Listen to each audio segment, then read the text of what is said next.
بسم اللہ الرحمن الرحیم۔ کل میں نے آپ کے سامنے وعدہ کیا تھا کہ میں آپ کو کوفہ کے چند حالات بتاؤں۔ یہ کوفہ کوئی پرانی بستی نہیں تھی، اس کی ابتدا 17 ہجری میں ہوئی، رسول کے بعد۔ کیونکہ یہ جگہ جو تھی، یہ کوفہ جہاں پہ یہ جگہ ہے، یہ جگہ بڑی موزوں تھی۔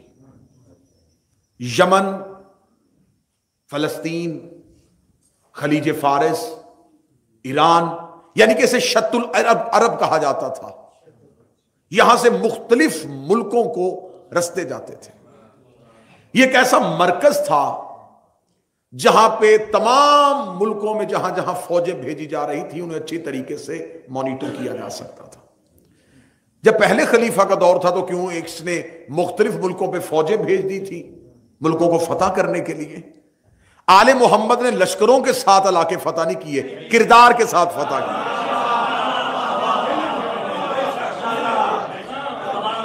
کیونکہ تلوار بدن کو جھکاتی ہے، کردار نفس کو، دل کو تمہارے دامنے جھکا دیتا ہے۔ اب جب انہوں نے کوفہ کی تو سعد بن ابی وقاص جو تھا، اس نے 17 ہجری کو اس شہر کی بنیاد رکھی تھی۔ اس نے 1 لاکھ جھونپڑیاں عارضی طور پہ یہاں قائم کی تھی فوجی کیمپ بنانے کے لیے۔ یہ اپنی آرمی کی ایک چھاؤنی وہاں بنانا چاہتے تھے کہ ہم اس علاقے میں بیٹھ جائیں تاکہ یہاں سے مختلف ملکوں کو فتح کرنے کے لیے آسانی ہو سکے۔ یہ 17 ہجری کو اس کی بنیاد رکھی گئی۔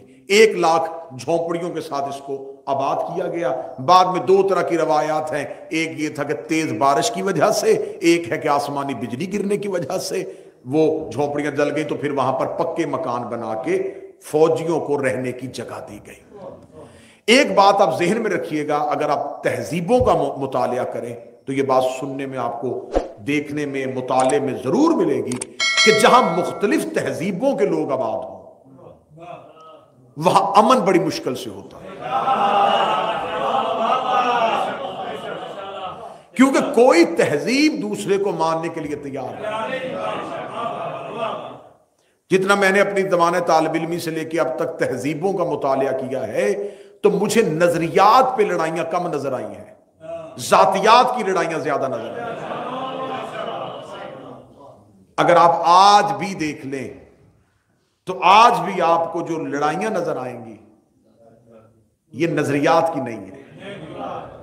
آج آپ کو ایک گلی میں 2 مسجدیں اور ایک شہر میں اگر 6 امام بارگاہ نظر آئیں تو قطع نہ سمجھیے گا کہ وہ علی کو نہیں مانتے اور یہ علی کو مانتے ہیں۔ یہ سب کچھ ذاتیات کی وجہ سے ہوتا ہے۔ یہ ایک حقیقت ہے جس کو باہر صورت ہمیں ماننا پڑے گا۔ اب جہاں پر مختلف تہذیبوں کے لوگ آباد ہوں وہاں پر ہر وقت خطرہ رہتا ہے، وہاں پر امن بڑی مشکل سے قائم ہوتا ہے۔ اب یہاں پر کیونکہ مختلف، کوئی فوجی کہیں سے، کوئی فوجی کہیں سے، کوئی فوجی کہیں سے، انہیں آباد کیا گیا۔ جو آباد ہوا اس نے دیکھا کہ اچھی رہنے کی جگہ ہے، اس نے اپنی فیملی کو بلا لیا، اپنے خاندان کو بلا لیا۔ مختلف جگہوں سے لوگوں نے نقل مکانی کرتے کرتے کرتے اس شہر کو آباد کر لیا۔ جب اس شہر کو آباد کر لیا تو اب اس شہر پہ ایسے ایسے لوگ تھے کہ مثلا اگر آپ عرب میں مکہ میں چلے جائیں تو اس میں چند قبیلے تھے، مدینہ میں چند تھے، اس میں چند قبیلے نہیں تھے، اس میں عرب کے تمام قبائل کے لوگ رہتے تھے۔ اب جب عرب کے تمام قبائل کے لوگ رہتے ہوں تو وہاں پر ایک قبیلے کو دوسرے قبیلے کے مخالف اکسا لینا، ان کو ان کی حمایت میں لے کے آنا، یہ بڑا آسان کام تھا۔ اور ہو بھی وہ سارے کے جو لڑنا جانتے ہوں، یعنی کہ ہیں بھی سارے جنگجو، اور سارے ہی جنگجو وہاں پہ ہیں اور مختلف قبائل کے ہیں۔ اب جب تیسری خلافت کا دور میں نے کل آپ کے سامنے پڑھا تو اس میں شام کے حاکم کی اگلی نظر کوفے پہ چلی گئی۔ اس نے کہا کہ میں سارے علاقے کو میں زیادہ بڑی حاکمیت بنا لوں گا اگر کوفہ ہی میرا مرکز بن جائے۔ اب اس کی نظریں کوفہ پر جمی ہوئی تھی، اور تیسری خلافت کے دور میں اس کے لیے رستہ ہموار کر دیا تھا کہ کوفے میں ایک انتہائی بد کردار شخص کو کوفے کا گورنر بنا دیا تھا. اسے اسلام کے ساتھ کوئی غرض ہی نہیں تھی. وہ کہتا تھا کہ بس مجھے جتنی بھی عیاشی مہیا ہو سکے وہ کرو، جو جس نے کرنا ہے وہ کرو. اب امیر المومنین کا جب دور آتا ہے تیسری خلافت کے بعد، اب امیر المومنین مدینہ سے نکل آتے ہیں، اپنا تخت حکومت عارضی طور پہ کوفے بناتے ہیں، کیونکہ امیر المومنین شام فتح کرنے آئے تھے. شام میں امیر المومنین نے 4 قاصد پہلے بھیجے تھے کہ کیونکہ اب مرکز میں میری حکومت بن گئی ہے اور تم نے ہر دور میں مرکز کی حکومت کو ماننا ہے تو میری حکومت کو بھی مان. اب دیکھیے گا کتنی ناانصافی ہے کہ اس نے علی سے پہلے والی حکومت کو مانا ہوا تھا. جو ہی منبر پہ علی آئے اس نے کہا میں علی کی حکومت کو تسلیم نہیں کروں. اس نے مولا علی کی حکومت کو جب تسلیم کرنے سے انکار کر دیا تو مولا امیر المومنین کوفہ آ گئے. اب کوفہ آنے کی دوسری وجہ بتاؤں میں آپ کو. مدینے کے لوگ اب لڑ نہیں سکتے تھے. ان کے بزرگوں نے بدر لڑی ہوئی تھی، احد لڑی ہوئی تھی، خیبر خندق یہ اتنی جنگیں لڑ چکے تھے کہ اب ان میں جنگ لڑنے کی ہمت ختم ہو چکی تھی. یا اور آسان کروں، میں پاکستان کی مثال دوں، مجھے یہاں کے شہروں کا اتنا نہیں پتا، مدینہ اسلام آباد بن گیا تھا.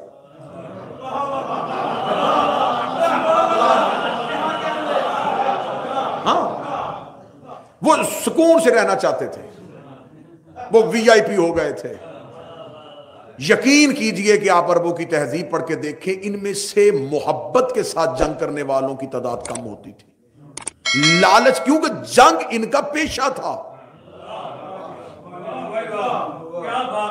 بھئی جنگ ان کی جاب تھی، یہ لڑتے تھے، مال غنیمت لوٹتے تھے، گھر لے آتے تھے. اب انہوں نے اتنی جنگیں لڑی اور جتنی جنگیں اسلام نے لڑی وہ ساری فتح ہوئی تھی. اب ان کے گھر میں اتنا مال غنیمت تھا کہ 5 لاکھ دینار گھر میں بوریوں میں رکھے ہوئے تھے. اب اس دور میں کیا خرچے ہوتے تھے اور کیا اخراجات ہوتے تھے. نہ بینکیں ہوتی تھیں، اب جو بھی تھا گھر میں رکھنا اور اخراجات بھی محدود. اب اتنا پیسہ جب گھر میں پڑا ہو، اب انہیں ضرورت نہیں تھی اپنے آپ کو مشقت میں ڈالنے کی. انہوں نے کہا بڑی جنگیں لڑ چکے ہیں، اب ہمیں سکون سے رہنے دیا جائے، اب ہم ایک اچھی زندگی گزارنا چاہتے ہیں. یہی وجہ ہے کہ جنگ جمل میں مدینہ سے مولا علی کے ساتھ 1000 کا لشکر آیا تھا اور 12000 کا لشکر کوفے سے علی لے کے چلے تھے. 1000 اور 12000 ریشو دیکھیے ذرا، یہ نہیں ہے کہ 10 اور 12 ہیں، ایک ہے. 1000 مدینے سے مولا علی کی نصرت کے لیے آئے، 12000 افراد کوفے سے آ گئے. اب جو کوفے سے چلے تھے، کیونکہ میں نے آپ کے سامنے ہلکی سی تہذیب پڑھ دی ہے کہ یہ سارے جنگجو تھے ہی سارے فوجی.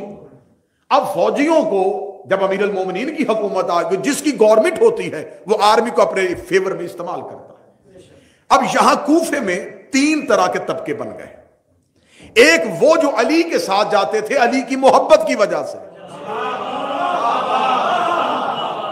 آپ جب تک ان چیزوں کو نہیں سمجھیں گے نا معاملات نہیں کھلیں گے. جو لوگ جاتے تھے علی کی محبت میں وہ محبان علی کہلواتے تھے.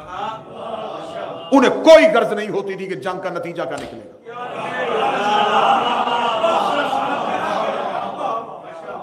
ضرور سارے حضرات مل کے بلند آواز سے پڑھیے گا اللہم صلی علی محمد. ماشاءاللہ جی 2 دن کی غیر حاضری کے بعد آج ڈاکٹر صاحب بھی تشریف لے آئے ہیں. مولا آپ کی آمد قبول فرمائے. متوجہ صاحب. اب ایک طبقہ محبان علی، ایک وہ جو علی کے ساتھ بطور علی کو حاکم سمجھ کے جاتے تھے. بات سمجھ میں نہ آئے تو میں بالکل برادرانہ طور پہ کہوں گا کہ آپ جہاں بیٹھے وہیں سے ہاتھ کا اشارہ کیجئے گا اور کہیے اس بات کو دہرائیے گا، میرے ذہن میں بات نہیں آئی. میں کوشش کروں گا اس کو سلیس کر کے جب تک آپ مطمئن نہ ہو اس کے آگے نہ بڑھا. ایک محبت علی میں چل رہے تھے، ایک طبقہ وہ تھا جنہیں محبت نہیں تھی، بطور علی کو حاکم. گورنمنٹ علی کی ہے، ایگزیکٹو آرڈر ہے علی کا، جانا پڑے گا بھائی۔ اب علی کو حاکم سمجھ کے جا رہے تھے۔ تیسرا طبقہ، نہ حکومت کی وجہ سے، نہ محبت کی وجہ سے، دولت کی وجہ سے۔ اب کوفہ 3 طبقوں میں تقسیم ہو گیا۔ مولا امیر المومنین جب پہلی جنگ کرنے کے لیے گئے، اب جو محبان علی تھے وہ اول دستے میں لڑ رہے تھے، اور علی جنگ کی حکمت عملی بھی ایسے بناتے تھے کہ امیر المومنین ہمیشہ اول دستے میں اپنے محبت کرنے والوں کو رکھتے تھے، جن پہ یقین تھا کہ ان کے پاؤں نہیں اکھڑنے۔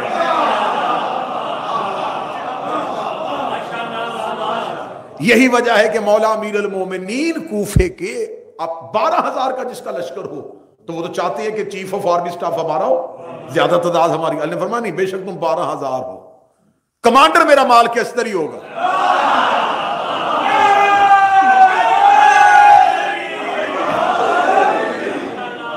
مال کے استر صفحے اس انداز سے بناتے تھے، محبتوں کے لحاظ سے،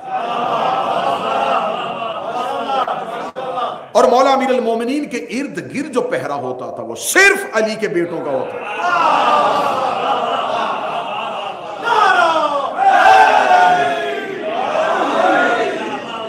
یہ جنگی حکمت عملی تھی۔ اب انہوں نے جمل کی جنگ تینوں طبقوں نے لڑی۔ پہلے طبقے نے محبت سے، محبت کرنے والوں میں بہت سے افراد شہید ہو گئے، ہونے تھے کیونکہ اول دستہ وہ تھا، سب سے آگے لڑنے والے وہ تھے، تو شہادتیں انہی کی ہونی تھی نا، جو اگلی صفوں میں لڑ رہے ہیں، جو اگلے مورچوں پہ لڑ رہے ہیں۔ ان میں سے اکثریت کی شہادت ہو گئی۔ جو پیچھے طبقہ تھا جو بطور حاکم علی کو مان کے آیا تھا، ان کی نظر نتیجے پہ ہوتی تھی کہ جنگ کا اینڈ کیا ہوگا۔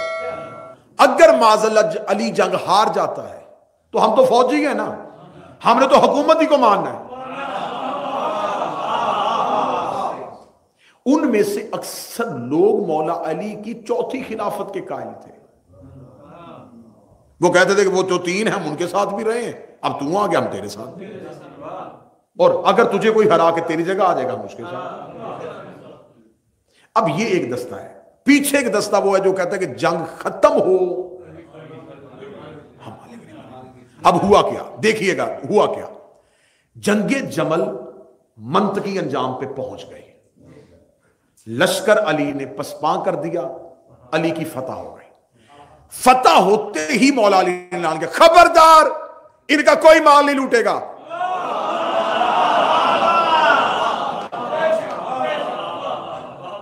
ان کا مال کسی نے نہیں لوٹنا، جو زخمی ہے اس کا علاج کرو، جو پیاسا گرا ہوا اسے پانی پلاؤ، جس کے پاس سواری نہیں اپنا گھوڑا دو، اونٹ کی ٹانگیں کٹ گئی ہیں گھوڑے میں بٹھا کے محمد چھوڑ گیا۔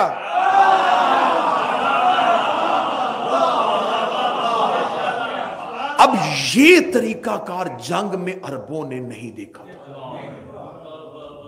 انہوں نے کہا یہ کیسی بات ہے، لڑ لڑ کے مر گئے، اخیر ہوئی تو یہ کیا؟ اس نے کہا کیا یہ علی کیا کیا؟ فرمایا میں صرف حاکم نہیں امام بھی ہوں۔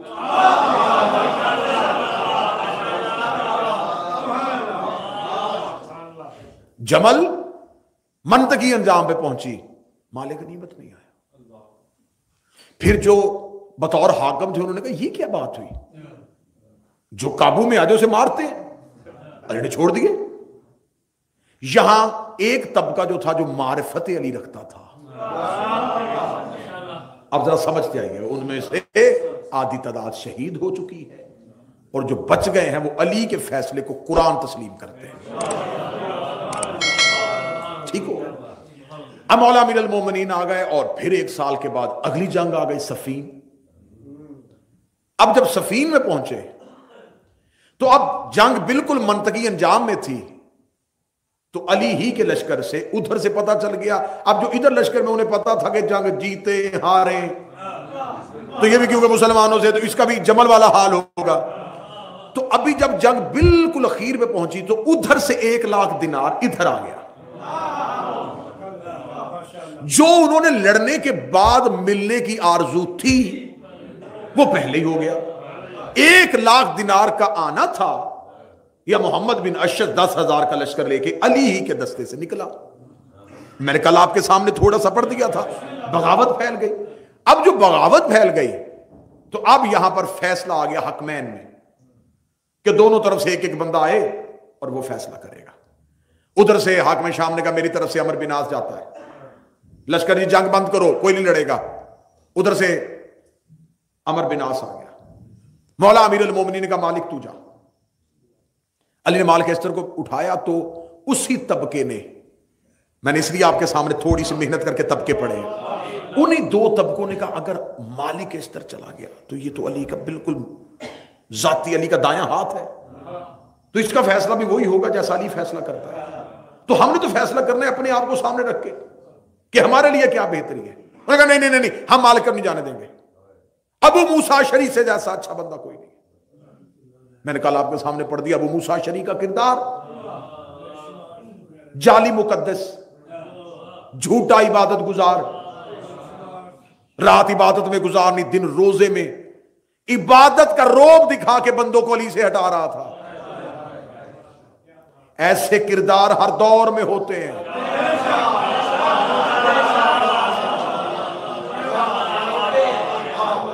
کبھی بھی کسی بندے کے ظاہری زہد عبادت اور تقوی پہ نہ جانا, یہ دیکھنا یہ علی سے کتنا مخلص ہے.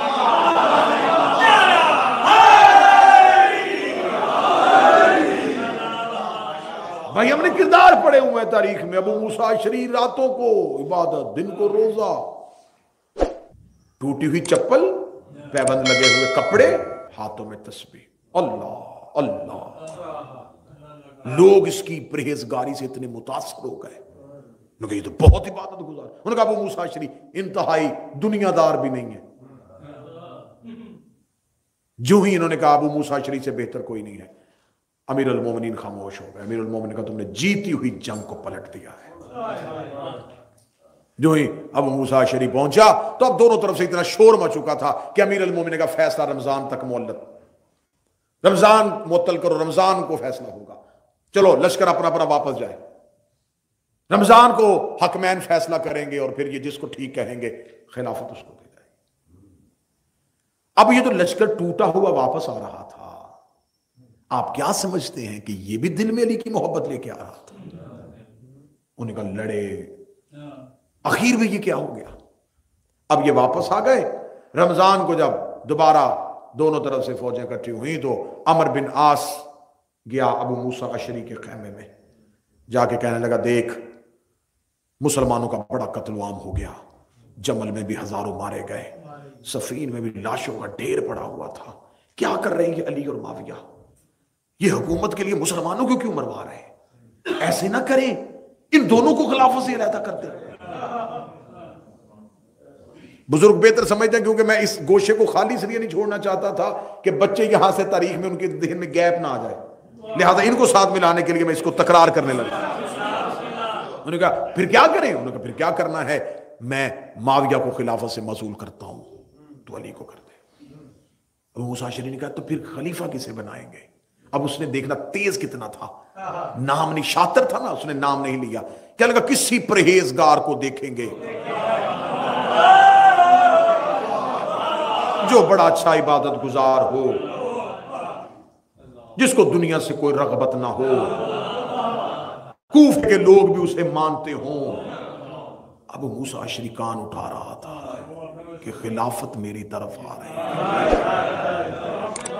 کیا لگا تو ایسا کر سکے گا؟ اسے کہا پھر کیا کروں, لوگوں کو قتل کرواؤں؟ ہم نہیں چاہتے, لیکن یہ بات صرف تیرے اور میرے درمیان ہے. جو ہی منبر پہ جانے کا وقت آیا تو امیر المومنین نے اپنے سپاہی سے کہا ابو موسیٰ اشعری سے کہے کہ پہلے تو بول, پہلے اس کو بولنے دے, امر بن عاص کو پہلے یہ بولے گا. جب کہا نا پہلے اسے بولنے دے, تو علی کے سپاہی نے آ کے ابو موسیٰ اشعری کے کان میں کہا کہ علی فرما رہے ہیں کہ پہلے تو نہ منبر پہ جانا, پہلے اسے جانے دے. اس نے عمر بن عاص سے کہا چل علی کا حکم آ گیا, پہلے تو بول. اس نے کہا آپ جیسے بزرگ کے ہوتے ہوئے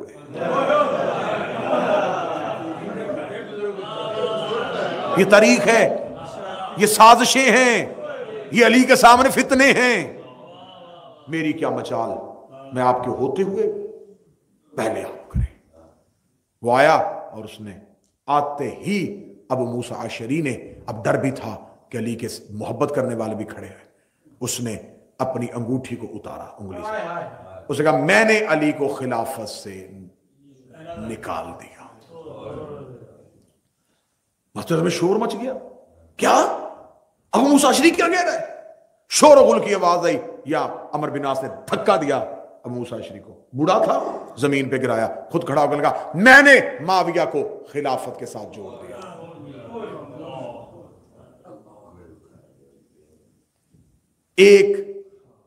ایک سازشی کی وجہ سے، تلوار کے ساتھ جیتی ہوئی جنگ ایک جاہلانہ فیصلے کی. اسی وجہ سے علی نے کہا تھا کہ میرے پاس جاہلوں کا اتنا ہجوم اکٹھا ہو گیا ہے کہ وہ مجھے اپنا ایک دے میں تمہیں 10 دے دوں. انہوں نے کہا علی کیا ہم حق پہ نہیں ہیں؟ فرمایا تم حق پہ ہو کے منتشر ہو، وہ باطل پہ ہو کے متحد ہے. اب میں نے کہا تھا کہ صرف تقریر نہ سنتے جائیے گا، کردار آج کے دور میں بھی تلاش کرتے جائیے. جنگ بغیر نتیجے کی ختم ہو گئی، نہروان آ گئی جی. اب یہ جنگ نہروان کیا ہے؟ اس میں یہ جو دو طبقے میں نے آپ کے سامنے اتنی محنت کر کے پڑھے ہیں، انہی دونوں طبقوں نے ایک لشکر ترتیب دیا جسے کہا گیا خوارج، جس کی نشانیاں نبی نے اپنی حدیث میں بتا دی تھی. مسند احمد بن حنبل اٹھا کر دیکھو، موطا امام مالک اٹھا کر دیکھو، ترمذی شریف اٹھا کر دیکھو، مشکات شریف اٹھا کر دیکھو، سنیوں کی کتابوں میں نبی کی پیشن گوئی ہے خوارج کے لحاظ سے. نبی نے نشانیاں بتائی تھیں. نبی نے کہا ظاہری عبادت گزار ہوں گے، داڑیاں لمبی رکھیں گے، سروں پہ اونچی پگڑیاں رکھیں گے. یہ نبی کی میں نے کتابیں پڑھی، کتابیں بتائی ہیں، ان میں ہاتھوں میں ان کے تسبیحاں ہوں گی. قرآن کی آیتوں کا غلط استعمال کریں گے. دین مسلط کرنے کے لیے 9 عمر لڑکوں کا انتخاب کریں گے. آج جتنے بھی خودکش حملہ آور پکڑے جاتے ہیں،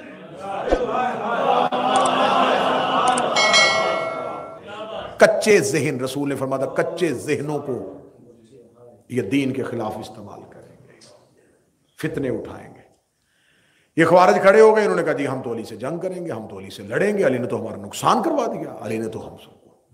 امیر المومنین پھر دوبارہ لشکر لے کے شام کی طرف بڑھ رہے تھے، یا پیچھے سے خبر پہنچی کہ وہ جو خوارج کا گروہ ہے نا، وہ کوفے کے باہر آ کے بیٹھ گیا ہے، اور انہوں نے ایک علی کے صحابی کو قتل کیا، اس کی حاملہ بیوی کو قتل کیا، اس کے پیٹ کو چاک کر کے بچے کو نکال کے اس بچے کا قتل کیا.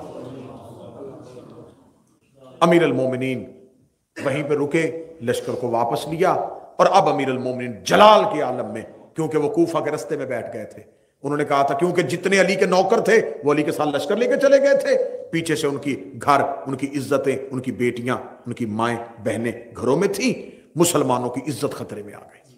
انہوں نے گھروں میں حملے کر دیے.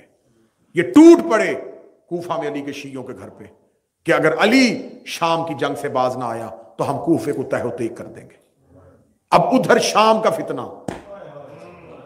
پیچھے کوفے سے فتنہ اٹھ کے کھڑا ہو گیا. امیر المومنین نے گھوڑے کا رخ موڑا، امیر المومنین نے نہروان کی طرف لشکر کا رخ کر دیا. جب لشکر کا رخ کیا تو امیر المومنین نے ایک سپاہی کو بھیجا، جا دیکھ کیا ان کا لشکر کتنا ہے. اس سپاہی کو بھی خرید لیا گیا،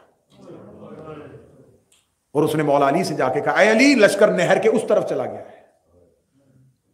یہ چاہتے تھے کہ علی اپنا لشکر لے کے نہر کے ادھر جائے کیونکہ وہ ادھر موجود تھے. علی فرمایا میں کہہ رہا ہوں وہ ادھر ہے. تاریخ کہتی ہے اور سب 6 سپاہی بھیجے، 6 کے 6 نے آ کے کہا لشکر ادھر ہے. علی فرمایا لشکر ادھر ہے. آخر ایک سپاہی علی کے لشکر میں، اب میں تاریخ کے کردار پڑھوں، علی کے لشکر میں آ کے اس نے کہا اے علی، میں تیرے لشکر میں جا رہا ہوں، اگر میں تیرے ساتھ چلا اور لشکر ادھر نہ ہوا تو میں قسم کھاتا ہوں کہ میں تجھے قتل کروں گا.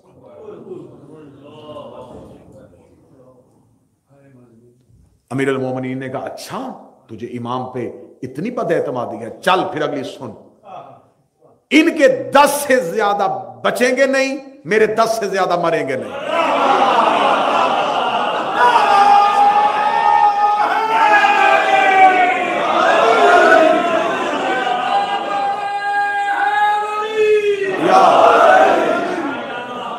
ٹوٹ پڑے پھر علی جا کے نہروان میں، اللہ فرمایا پیچھے کرو لشکر سارا۔ یہ وہ حملہ تھا جو علی نے اپنے بیٹوں کے ساتھ مل کے کیا۔ اللہ فرمایا لشکر روکو، لشکر رک گیا، امیر المومنین نے بیٹوں کو ساتھ لیا، ایسے بجلی کی طرح علی اور علی کے بیٹے ٹوٹے، لاشوں کے ڈھیر، 9 خارجی بچے اور علی کے لشکر میں صرف 9 شہید ہوئے۔ جو 9 بچے ان میں سے 2 عمان چلے گئے، 2 شام چلے گئے، 2 یمن چلے گئے، 3 حجاز چلے گئے۔ کسی نے آ کے کہا مولا یہ بھاگ گئے، علی نے بتایا کہ یہ یہاں یہاں جائیں گے۔ انہوں نے کہا ان کا تعاقب کریں، نے فرمایا نہیں، یہ انڈے دیں گے،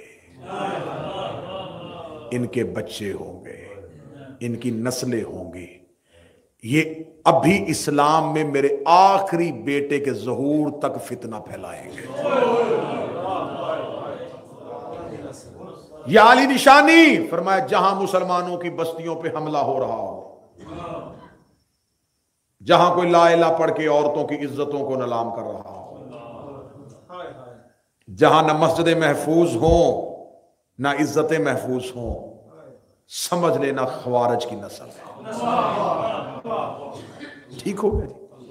اب یہ فتنے میں نے آپ کے سامنے اتنی ڈیٹیل سے اس لیے پڑھے کہ تاکہ آپ کو پتہ چلے کہ جب مولا علی کی شہادت ہوئی تو کیا حالات تھے امام حسن کے سامنے۔ اب یہ کوفہ چھوڑ کے 40 ہجری کو امیر المومنین چلے گئے، یہ ہے کوفے کی حالت۔ ادھر شام پیسے کی کثرت، شریعت کی کوئی اطاعت نہیں، عبادت کرو نہ کرو، قرآن پڑھو نہ پڑھو، جو چاہتے ہو کرو، جتنی جھوٹی حدیثیں بیان کر سکتے ہو بیان کرو، جو کر سکتے ہو کرو، درہم دینار لالچ پیسہ رشوت، یہ حالت ہو گئی تھی۔ اب جب مولا امام حسن کا دور آیا تو اب جو بچا ہوئے لوگ تھے نا، انہیں مولا حسن سے کہا آپ قیام کریں۔ مولا حسن نے فرمایا کہ اگر تم میرے بابا علی کا ساتھ دے دیتے تو مجھے قیام کرنے کی ضرورت نہ پڑتی، مجبورہ نہیں آپ قیام کریں، آپ قیام کریں۔ علی نے جمل بھی نتیجے پہ آئی تھی، سفین بھی نتیجے پہ آئی تھی، اب آپ ایک دفعہ آپ چلیں۔ 40,000 لوگوں نے بیعت کی مولا حسن کی، تو جب مولا حسن نے کہا چلو آؤ پھر نکلتے ہیں جنگ کے لیے، کتنے لوگ گئے؟ 12,000۔ آدھے رستے میں جا کے قیس بن سعد بن عبادہ انصاری 6,000 کا لشکر لے کے امام حسن سے الگ ہو گیا۔ اس نے کہا میں پہلے جاتا ہوں۔ ادھر سے اس نے شام سے ضحاک ابن قیس کو 1.5 لاکھ کا لشکر دے کے بھیج دیا۔ کہاں 1.5 لاکھ، کہاں 6,000، 4,000 کا لشکر مولا حسن کے ساتھ تھا۔ مولا امام حسن 4,000 کا لشکر لے کے بیٹھے تھے، یا ایک ملعون سنان اس نے آ کے مولا امام حسن سے تکرار کی کہ تو کیوں نہیں میدان جنگ میں جا رہا؟ یہ چاہتے تھے کہ حسن میدان میں جائے اور حسن شہید ہو۔ اس بدبخت نے مولا حسن کی ران پہ نیزہ مارا۔ مولا حسن کے لشکر میں مولا امام حسن کی ٹانگ زخمی ہو گئی۔ زخمی حالت میں امام حسن مدائن چلے گئے۔ مدائن کیوں گئے تھے؟ اب سوال کرو۔ مدائن میں مختار کا چچا گورنر تھا۔ اب مجلس کا آج کا ٹچ آئے گا اور پھر اگلی مجلس سے مختار پہ چلی جائے گی۔ کوفہ کا مدائن کا گورنر مختار کا سگا چچا سعد جو تھا، یہ مدائن کا گورنر تھا۔ اسے ہر دور کی حکومت نہیں ہٹا سکی۔ کیوں؟ قبیلہ بنو سکیف بہت زیادہ تھا، اور مدائن کے گرد و نواح میں ان کی کثرت تھی، جن کی وجہ سے یہ مختار کے چچا کو نہیں ہٹا سکتے۔ جب مختار کے چچا کو خبر ملی کہ امام حسن کے ساتھ کوفے والوں نے بھی دغا کر دیا ہے اور امام حسن کو رستے میں چھوڑ دیا ہے، اس نے جلدی سے امام کو پیغام بھیجا کہ مولا جلد از جلد آپ مدائن تشریف لے آئیں، میں آپ کا تحفظ کروں گا۔